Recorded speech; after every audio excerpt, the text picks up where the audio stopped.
네, 오늘은 부사 얘기 좀 하겠는데요. 그 중에서 시간을 나타내는 부사는 보통 우리가 문장의 마지막에 쓰거든요. 왜 그런지 한번 살펴볼까요? 나는 이를 때우기 위해서 어제 치과에 갔습니다. I went to the dentist yesterday to get my teeth filled. 자, 여기서 시간을 나타내는 부사 여기 나왔는데요. 보통 이제 마지막 부분인데 여기서 선생님 마지막 부분이 여기 아닌가요? 네, 왜 여기냐면 기본적으로 여기 이런 문장에서 시작이 되죠. 기본적인 문장이 I went to the dentist yesterday. 나는 어제 덴티스트에 갔습니다. 자, 치과로 갔습니다라고 해서 일단 여기다가 보통 집어넣는데요. 보통 이러죠. 시간을 나타내는 부사는 보통 문장의 마지막에 위치한다라고 하는데 그 이유가 뭘까요? 한번 생각해 보신 적이 있으신지. 자, 왜 그러냐면요. 기본적인 어순이 제가 보통 이렇게 설명하죠. 자, 여기서 아침에 체육관에서 밧줄을 잡고 있는 한 남자를 얘기하고 싶어요. 자, 이건 문장이 아닙니다. 문장이 아니라 그냥 한 명사 구죠. 명사를 길게 늘려쓴 거죠. 자, a man holding a rope in a gym in the morning. 자, 여기도 보시면 아침에 시간을 나타내는 부사예요. 근데 마지막에 썼다는 거예요. 자, 여기서 이제 명사 ing 전명에다가 다시 전명 하나 더 있는데 왜 그러냐 하면 영어는 확장돼 나가죠. 작은 거에서부터 점점 확장해 나가는 이 언어란 말이에요. 주소도 마찬가지죠. 이름부터 시작해서 점점 나중에 나라 USA처럼 이렇게 나라가 가장 먼저 나오고 이름이 가장 먼저 나오는 것처럼 우리나라는 반대고요.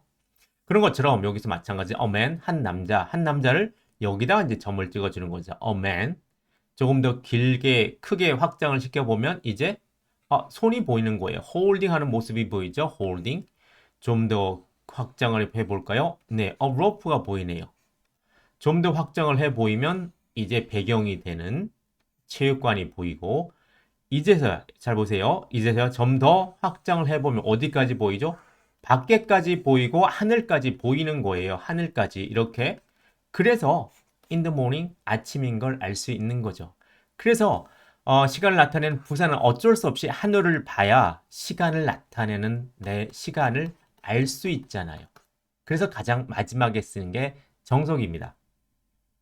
됐죠? 그래서 a man holding a rope in a gym in the morning. 여기서 이제 가끔 제가 보면 댓글에, 이거, 선생님, 이거 동사가 없습니다라고 그러는데, 이 말은 동사가 아니라 명사 구고요. 만약에, 문장을 만들고 싶어요. 그럼 여기다가 동사를 써주는 겁니다. 그러면 한 남자가 is holding, 잡고 있어요. 드디어 동사가 나오게 되는 거죠.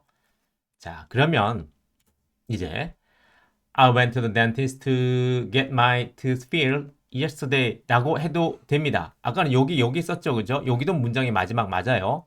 하지만 여기도 쓸 수가 있습니다. 이건 어떻습니까? yesterday. 앞으로 갔네, 이제는. 마지막에 쓴다 그러는데 왜 자꾸 위치가 왔다 갔다 거리죠? 바로 이유가 부사의 위치는 비교적 자유롭기 때문이에요. 자유로워요. 문장은 영어는 위치를 상당히 중요시하기 하는 언어이기 때문에 항상 정해져 있다는 거예요. 첫 번째 자리 명사가 들어오고 두 번째 자리는 동사가 들어오고 세 번째 자리는 명사 아니면 형용사가 들어오는 자리가 정해져 있거든요. 여기에 이게 가장 기본적인 구조 형태인데 네, 이걸 보고 3방이라고 부릅니다. 3방 구조. 방이 3개니까. 부사는 근데 여기 없잖아요. 기본적인 구조 안에 부사라는 말이 없죠. 왜 그러냐면 얘는 너무 위치가 자유스러워서요. 아무데나 그냥 끼워서 들어와도 돼라고 이렇게 허용을 해주는 거예요. 자, 그래서 이렇게 쓰든 상관이 없다는 겁니다. 물론 여기도 써도 상관이 없고요. 하지만 기본적으로 마지막에 써주는 건, 이건 기본적인 어떤 사람들의 약속? 이렇게 보시면 되는데, 왜 이렇게 쓰냐면요. 왜 자유롭냐면요. 강조하려고요. 내가 이 말을 강조하고 싶어. 어제라는 말을 강조하고 싶어. 그러면 앞에 써주는 겁니다. yesterday 써도 상관없어요. 그래서 기본적으로 정해져 있지만 가장 마지막에 써주지만 부사의 위치는 자유로워서 내가 쓰고 싶은데 내가 강조하고 싶은 곳에 강조를 해줄 거야 라고 그러면 상관이 없습니다. 그럼 좀 편해지시죠? 자, 그러면 이 문장을 한번 보죠. I went to the dentist yesterday. to get my tooth filled. 자, 이제 하나씩 분석해 보겠습니다. to 부정사 나왔습니다. 왜요? 2번이기 때문이죠. 시간의 흐름, 사건의 순서기 때문이죠. 내가 먼저 치과에 가고 난 다음에 이를 때우니까 시간의 흐름, 사건의 순서를 나타내니까 to를 썼고 우리말에는 뭐 때우기 위해서 또는 때우기 위해 이렇게도 상관이 없습니다. 자, 그러면 이 부분을 이렇게 한번 떼서 보겠습니다. I get my tooth filled. 나는 이를 때우게 합니다. 내가 때우는 게 아니에요. 치과 의사가 때우는 거죠. 자, 이런 문장이 되게 익숙해져야 되는데 이렇게도 쓸 수 있거든요. I have my tooth filled. 나는 내 이를 때우게 한다. 다른 말로 한번 보면 치과에 가서 이를 때운다는 말이에요. 근데 내가 때우는 건 아니라는 거예요. 자, 여기서 이제 하나를 보고 가게 되면 get은 준사역동사 get, have는 사역동사 have 뭐 이렇게 나오긴 해요. 자, 그래서 여기는 자, 내가 있고 내 이가 있으면 나는 시키게 되는 겁니다. 보통 사역동사는 시킨다라고 그러죠. 그러면 내 이는 채워지는 거고요. 여기도 마찬가지로 나는 하게 하고 내 이는 채워진다라는 말이에요. 이 문장이랑은 좀 다르죠. 나는 내 이를 때웁니다. I fill my tooth. 그렇게 되면 이건 내가 치과 의사라는 소리고요. 조금 다릅니다. 그리고 have는 약간 시킨다는 느낌, 뭐 보수를 주면서 돈을 주면서 서비스에 대한 대가를 지불하면서 내가 서비스를 받는다. 뭐 이런 느낌으로서 이거 좀 해주세요. 라는 느낌으로 쓰는 어떤 사역동사고요. 그에 반해서 get은 그것보다는 훨씬 더 자유롭게 쓰는 말이에요. 그냥 일반 동사를 대신한다라는 느낌으로 보셔도 되고 상당히 약한 느낌이고 그리고 일상생활에서 많이 쓰는 바로 단어가 get입니다. 오늘은 이렇게 보겠습니다. I get my tooth filled. 그런 다음에 자 이제 드디어 한번 보도록 하죠. 자, 이 문장은요. 보통 이제 오형식이라 그러는데 오형식은 문장이 두 개가 합쳐진 겁니다. 이렇게요. 자, 먼저 I get my tooth. 나는 내 일을 시킵니다. 이런 느낌이죠. 그러면요. 어떻게 돼요? 내 이는 채워집니다. 라는 말이에요. 여기서 중요한 건 바로 이 세 번째가 바로 이해입니다. PP입니다. 그러니까 PP, 과거 분사는 채워진 상태고요. 그래서 여기가 이다로 되어 있겠죠. 그러면 내 이가 채워집니다. 이거예요. 그래서 순서죠. 사건의 순서 맞아요. 이거. 사건의 순서 맞아요. 여기. 나는 내 일을 시키고 그러면 내 이는 채워집니다. 사건의 순서 맞아요. 자, 이렇게 보시고 자, PP는 왜 그러냐면요. 이 느낌이 생략된 거죠. 내 이는 채워집니다. 누구에 의해서? 네, 치과 의사에 의해서 채워집니다. 라는 말을 대니까 PP가 들어올 수밖에 없어요. 자, 그래서 비동사 플러스 PP, 네, 수동태 뭐 이렇게 얘기할 수 있죠. 채워진다 라고 볼 수가 있죠. 자, 이제 시간의 흐름 제가 사건의 순서라고 얘기를 했는데 네, 일단 얘 두 개를 더 해보면요. 자, 안 더했네요. 같은 이 my tooth는 없어지고 비동사가 뜻이 별로 없죠.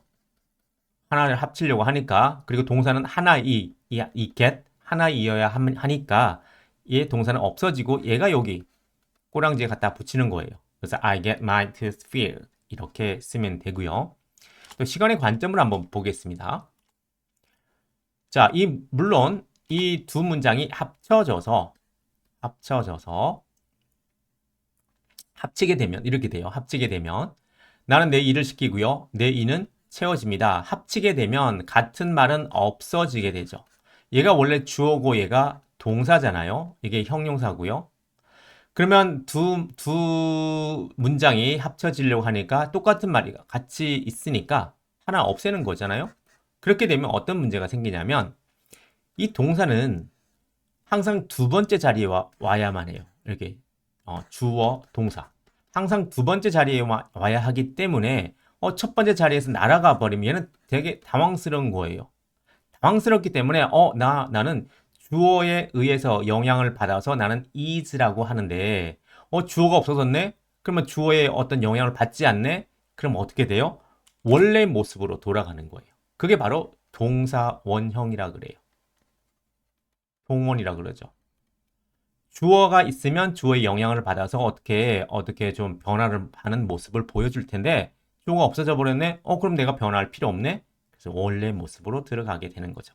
이 두 개를 더하잖아요. 그러면 여기에 to가 들어가게 되는 겁니다. 이렇게.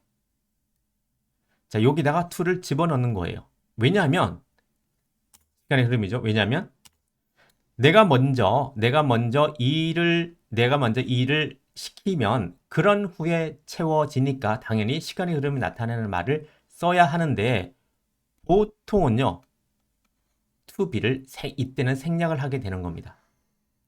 그래서 I get my tooth filled라는 말을 써주는 거예요. 물론 이렇게 첫 번째처럼 써도 상관이 없습니다.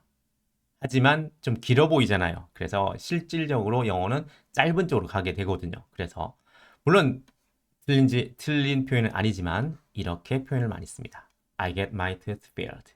이렇게 보시면 되겠습니다. 자, 이걸 보고 오형식입니다. 두 문장 다 오형식이에요. 주어 동사, 주어, 그 다음에 여기 목적어, 이건 목적보어 이렇게 보셔도 상관이 없습니다. 자, 그러면 이제 한번 느려볼까요? 나는 치과를 갔습니다. I went to the dentist. 어제요? I went to the dentist yesterday. 뭐하러요? 이를 때우러요? 시간의 흐름이 나타나죠. I went to the dentist yesterday to get my tooth filled. 이렇게 쓰시면 되겠습니다. 자, 그럼 이제는 그저께, 어제 말고 그저께 갔습니다 라는 말을 하겠습니다. 그저께.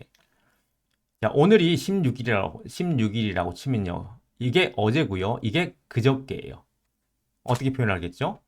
I went to the dentist the day before yesterday. 이게 그저께인데 여기가 어제죠. 어제. 그러니까 어제 전에 그 날이에요. 어제 전에 그 날이 바로 요 말. 이걸 보고 그저께라고 얘기를 하면 됩니다. 되셨죠? The day before yesterday. 다음 문제 한번 보겠습니다. 나는 내일 그 직업 제안에 대한 최종 결정을 내릴 것입니다. 자, 시간을 나타내는 부사 가장 마지막에 써줬네요. 이렇게 I'll make a final decision about my job offer tomorrow. 내일까지는 내가 결정을 해야 됩니다. job offer를 많이 받았네요. make a decision. 이게 여기에 결정하다라는 말이죠. 근데 동사 하나로 쓸 수도 있거든요. decide, 결정하다. 이게 제가 한국에 있을 때 미국 가기 전에 이게 좀 되게 왜 사람들이 저 사람들은 make a decision이라는 말을 쓰지? 간단한데 decide가 이런 생각을 많이 했거든요. 그래서 또 가다 보면 call이 전화하다잖아요. 그럼 make a phone call 쓰더라고요. 전화하다. 그냥 샤워한다라고 하면 되는데 take a shower라고 하더라고요. 그래서 가만히 보니까 저 사람들은 이렇게 이런 형태를 좋아하더라. take a shower, make a phone call, make a decision. 어떤 저 사람들의 그냥 선호라고 보면 될 것 같아요. 뭐 여러 가지 이유가 있겠지만 그래서 우리는 이게 익숙한데 그냥 하나의 동사가 익숙한데 저 사람들은 이걸 익숙하게 쓰더라. 우리도 한번 따라가 주자고요. 그래서 I will make a final decision. 나는 최종적인 결정을 할 거야. About my job offer. 내 job offer에 대해서. 내일. 마지막에 썼네요. Tomorrow. 이렇게 쓸 수 있을까요? Tomorrow, I'll make a final decision about my job offer. 쓸 수가 있겠죠. 왜요? 내가 강조하고 싶으니까요. 그래서 부사의 위치는 자유롭다. 내가 쓰고 싶은 대로 써주면 된다. 그렇다고 막 함부로 about tomorrow job offer 이런 건 아닙니다. 의미 단위 사이에 끼워 넣을 수가 있다는 거예요. 자, 그러면 내일 말고요. 모레 한번 해볼까요? 나는 모레 그 직업 제안에 대한 최종 결정을 내릴 것이다. 모레. 자, 오늘이 16일이면 요게 내일이고요. 요 날이죠.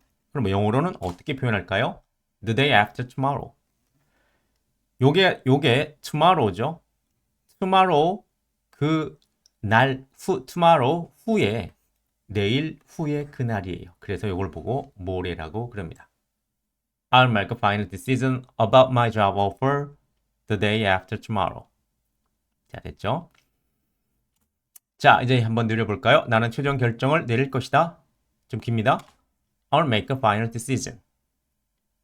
그 직업 대안에 대해서요. 전명이 나옵니다. I'll make a final decision about my job offer. 모레 한번 해볼까요? 모레 결정을 내릴 것이다. I'll make a final decision about my job offer the day after tomorrow. 이렇게 하나씩 늘려가게 됐습니다. 문장 하나하나 어떤지를 한번 쪼개서 한번 살펴봤고요. 그런 다음에 여러분들은 중얼중얼 해보세요. 영어가 안 될 수가 없습니다. 직관적이잖아요. 바로 이해가 되잖아요. 그러면 여러분들은 이제 연습만 하시면 영어는 바로 되겠습니다. 자, 저는 다음 시간에 뵙도록 하겠습니다. 고맙습니다.